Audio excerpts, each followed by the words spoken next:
Sauraron mu assalamu alaikum, barkanmu da sake kasancewa da ku a daidai wannan lokaci a cikin wani shirin namu mai taken mutum da rayuwarsa. Shin sabuwar muku daga wannan kafa mai taken AGM 7 TV. Shin saba karɓar bakuncin sarkin kasuwar maganin gargajiya na jihar Kano kuma shugaban cibiya take nazari akan mutum da rayuwarsa wato Alhaji Salisu Usman Dan Mai Ganye. Kuma kamar kullum Adam ya ni nake tare da ku a cikin shirin na mutum da rayuwarsa. A sarki yau Muhammadin masu kallo da sauraro muna barka da kasancewa da jama'a assalamu alaikum. A sarki cikin jerin ɗabi'u 12 da muka ɗauko muka fara tattaunawa a cikin wannan shiri namu na mutum da rayuwarsa mun kammala da masu ɗabi'ar sakaina a makon da ya gabata muka shiga masu ɗabi'ar gwaska sakamakon abin da ya faru a makon jiya lokacin da aka tsinkayi wata baiwar Allah ta yanke wani namiji makarfafarsa wanda ta sa muka kalli wannan batu ko muka taɓa alli a kansa. A sarki dama wancan mako ka ce kamar shimfiɗa kai yadda za mu shiga gundarin wannan batu na mutum da rayuwarsa akan masu ɗabi'ar gwaskaye. Jama'a assalamu alaikum wa rahmatullahi ta'ala wa barakatuhu. Mai gabatarwa ya gabatar muku da sunana da matsayina da kuma abin da nake da kuma a kansa. Shi dai wannan da Allah ya halicci mutum sai ya yi mu da halaye da ɗabi'u iri-iri. Ɗabi'un nan namu wasu sun samo asali daga halittarmu tun daga Ubangiji. Menene ya fi ƙarfi a cikin sinadarin halittar da Allah ya kwaɓa taɓon mu ya halicce mu da shi. Wannan ɗabi'ar ba ta barin Kamar yaya ke nufin? Ma'ana a ginin halittar jikinka da ruhinka da kuma kurwarka me ya fi ƙarfi a cikin ginin halittarka? Shi ne abin tambayar ai. Karatu ne na daban mai tsayi shi ma in aka ce za a yi shi to kuma ɗan minti 30 ɗin ma ba zai isa ba. Domin ilimi mai zaman kansa me asalin halittarka ya Allah ya gina ka. Na biyu wane lokaci ka zo duniya? Yanzu ƙarfe nawa? To duk wanda aka haifa a cikin wannan lokacin to zai ɗabi'antu da ɗabi'ar taurari da aljanu da iska da yanayi da alkhairi ake aikatawa a wannan lokacin ko sharri. Zai ɗabi'antu da ai lokacin da ya duro duniya kenan abin da ya karɓe shi kenan. Shi ne masu ilimin taurari suke cewa burujin ruhani. A burujin shamsu kai.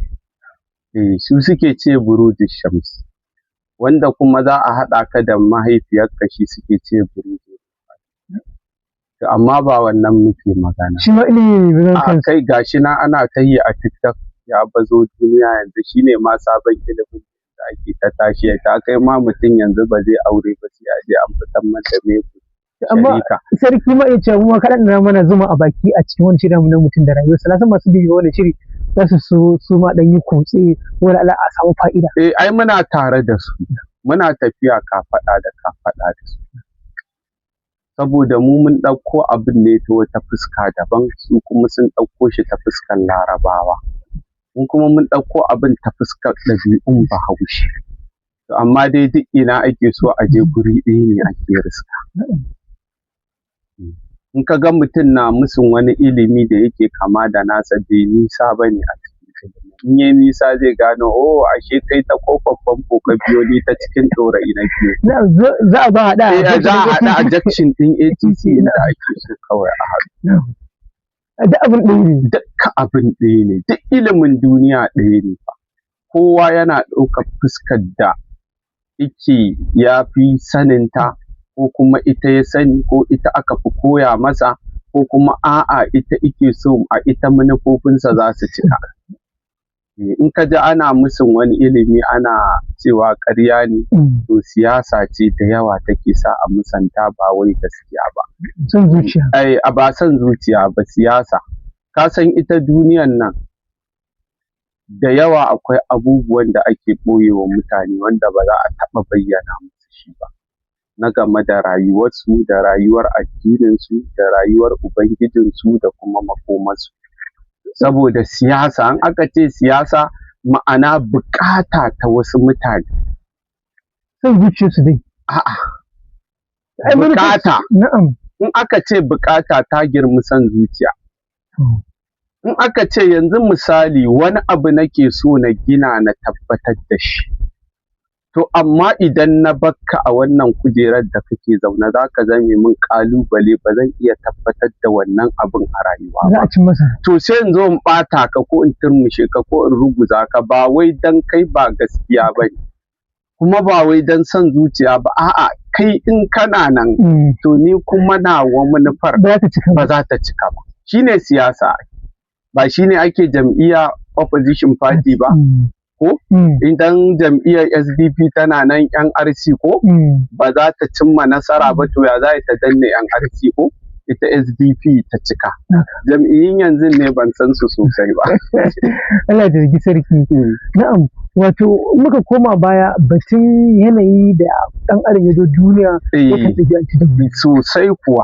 To ga masu ɗabi'ar gwaska, amma a wani irin yanayi suka duro duniya ko kuma yaya abin nasu zai yake kasancewa? To gaskiya masu ɗabi'ar gwaska kan mu shiga dai ilimin bana so, akasarinsu za a ga suna da tauraron Hindu. Tauraro na ɗaya a cikin jerin tauraro. Akasarinsu. Wasu kuma za a gansu da tauraro na Aƙarab. Duk da shi Aƙarab yana da tsoro, to amma kuma in ya goge abubuwan da yake ba su da kyau. Saboda shi ma yana da ranar sharafinsa a Marika. Marika kuma tauraro ne da shi ma ba shi da kyau. Mu ajiye wannan ba shi magana ba, za mu karya karatunmu ne mu faɗa wani sabon karatu wanda har ka gama rayuwarka ba za ka iya da wannan. Sarki in dawo, kalli masu ɗabi'ar gwaska. Ta yaya ake iya gane su ta tsumman goyo? Kuma su sai sun fara tasawa. Shi gwaska kana iya gane shi ne yayin da shekarun balaga suka zo. Saboda ita ɗabi'ar sai ta samu dama take bayyana kanta.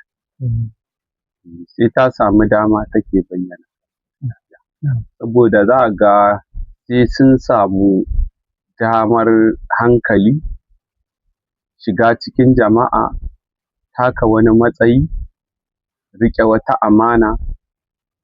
Su ma suna da makirci a gwaska. Shi ne za ka ji an ce mutum ya kashe uwarsa ya binne ta ba wanda ya sani. Ai gwaska kenan. Shi ne za ka ji an ce uba ya kashe matarsa da 'ya'yansa. Ai gwaska kenan. Kuma lafiyarsa ƙalau? Lafiya gwaskan kenan ai. Da hankalinsa? Da hankalinsa da komai, ya auri wata matan ma ya ci gaba da rayuwa da ita. Ba ga shi nan asirinsu yana ta tonuwa ba? Gwaska ne za ka ji an ce kawai sun musu da wani ya ƙullaci wani, ya ɗauke shi ya kai shi wani guri ya take shi da mota ya kashe shi ya binne ko yaya. Kawai? Kawai saboda ya ja musu da shi. Ba ruwansu da gobe kiyama. Alhaji. Gwaska ne za ka ji an ce saboda wane ya ja da shi ko sun faɗa ko yana bin sa bashi baya so ya biya shi, sai ya tura mutane su kashe wannan mutum. Misali inda za ka fahimta, kana harkar kwangila ko kasuwanci, sai mutum ya zo kamfaninka ko shagonka sai ya karɓi kaya kamar na miliyan 100. Wannan miliyan 100 sai ta gagara fitowa ko kuma ya ji shi ba zai iya baka ba. Kai kuma ka matsa sai ya baka. Abin da ya sa na ɗauko wannan da kuɗaɗen jama'a su kiyaye. To yana nan in ya rasa yanda zai yi da kai, sai ya je ya ɗauko ma haya kilas, sai ka ji ko miliyan, sai ka ji an ce ai ɓarayin da suka haura gidan Alhaji wane ya ce duk abin da suke so su ɗiba, sun ce su ba za su ɗiba komai ba, kawai turo su a kai su kashe shi, kawai shi za su kashe. Saboda menene? Ai sai yana raye zai karɓi bashi ko kun haɗa kasayya da shi akan aure ko akan siyan wani abu, an ce kai za a siyarwa ba shi ba, ko kuma a'a yana son ya sai wani abu a gurinka ko ya mallaka, juyin duniya ka ce kai wannan abun naka ne ba siyarwa za ka yi ba. To sai yayi tunanin bari idan ya kashe ka, ai hanya ta zo ta sauƙin mallakar wannan abun. Ko mulki ne, masu mulki ma ai su suka fi shahara ma akan wannan, amma sunan masu mulkin daban. To shi ne za ka ji an turo an kashe mutum, ko ya kiran ka ya ce wane zo za mu tattauna wata magana, ko zo ka karɓi bashin nan. Shi ne za ka ji an ce ai an ga gawar Alhaji wane a kangon kusa da gidansa, da ka sallama da shi, ko kuma a'a an sallama da shi an caka masa ko wuƙa, ko an sallama da shi an harbe shi, ko an ja shi an je an tura shi a ruwa, ko a je a sa 'yan kidnapping su duk gaska aikinsa ne wannan. Kuma shi in yayi fa kar ka ɗauka wai zai tuna yayi laifi ko wata nadama. Mursisi. Ai shi kawai wannan biyan buƙatar tasa ita yake kallo. Wannan biyan buƙatar tasa kawai. Ai shi kawai ya mallaki matar, ko ya mallaki filin, ko ya mallaki mulkin, ko ya cinye dukiyar, kawai shi ike kallo ba wai ranka ba. Amma sarki masu ɗabi'a ta gwaska ba za a ce ba za a babu su a cikin musulmi ba, kamar suna mantawa da rayuwarsu ta gobe alƙiyama. Tambaye ka unguwarku za ka rasa faruwar irin waɗannan abubuwa. Ai in ka rasa ta zama ba ɗabi'ar ba kenan, ko sai ka tafi nesa. A satuttukan nan ma ba an yi ba. Haka. Ka ji an ce mace ta turo mijinta daga bene wuyansa ya karye kawai saboda kada ba za ta zauna ta kishi da wata ba. Ai gwaskan kenan. Ko ta cika mai wuƙa, ko ta haɗa mai ruwan zafi. Ko kuma a'a ta aure shi, in ba kya son sa ki gudu mana ki tafiya ki wani gurin, ko ki je ki kai ƙara wajen wata hukumar mana. A'a sai ta ce bari ta zauna da shi ta kashe shi ko ta yanka shi. To sarki, a makon da ya gabata ka ɗauko mana misalai ta yadda ake iya gane matan da suke iya kashe mazajensu. Ta yaya ake kuma gane su gabaki ɗayansu, ma'ana mazansu da matansu, ta fuskar da ka gansu ka san da za ka mu'amalance su don ka guje musu? Wato shi ɗan adam al'insani zalikal majhul, ba za ka iya taɓa gane samansa da ƙasansa da gefensa ba, sai dai ka ɗebo abin da ka ɗebo. Mu in ka ga wahalar da muke sha wajen tantance ɗabi'u ta isa, saboda sai ka gama tantancewa sai ka ga wata sabuwa gadagal ita ma irin ta ce, dole sai ka sa ta sai kai mata gida. Shi ne zalikal majhul. Ba za ka taɓa gane shi, sai dai ka faɗi kawai abin da ya zo ƙwaƙwalwarka, saboda rubutun da muke ai ba zai ƙare ba. Wani ma zai zo in Allah ya karɓa abin ya tabbatar da shi, to wani in ya zo yana nasa za ka ga mu ba ma abin da sai dai kawai mu fitilar muka haska kawai. Ka ga akwai fuskan masu haƙuri a cikinsu. Akwai fuskan masu haƙuri a cikinsu. Akwai fuskar kuma waɗanda ba su da haƙuri a cikinsu. Kwata-kwata. Akwai fuskan masu haƙuri, akwai fuskar da ba su da haƙuri a cikinsu. To sarki, lokacin shirin ya fara hararen mu. Da wace gaba za a kulle kan masu wannan ɗabi'a ta gwaska? To, kan masu ɗabi'a ta gwaska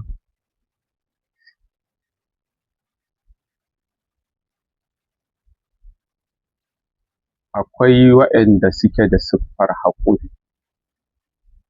Waɗannan su suka fi kowa haɗari. Masu haƙurin? Ai shi ne za su zo su ɗau ɗanka su je su kashe, kan suna jin haushinka. Ba ka sha jin mata ba sun ɗau ɗan wata sun je sun yanka ko sun kashe?